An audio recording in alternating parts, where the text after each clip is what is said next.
Bells keep running inside my head, and I don't know why, but I won't need that.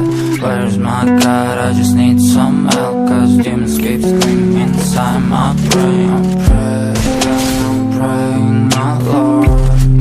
I'm praying cause my devil leaves behind. I'm begging, he's telling you must pay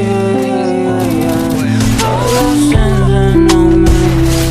They can say you not baby, but you must pay, oh yeah. You must pay, for your sins and no maybe. They can save you now baby, but you must pay, oh yeah.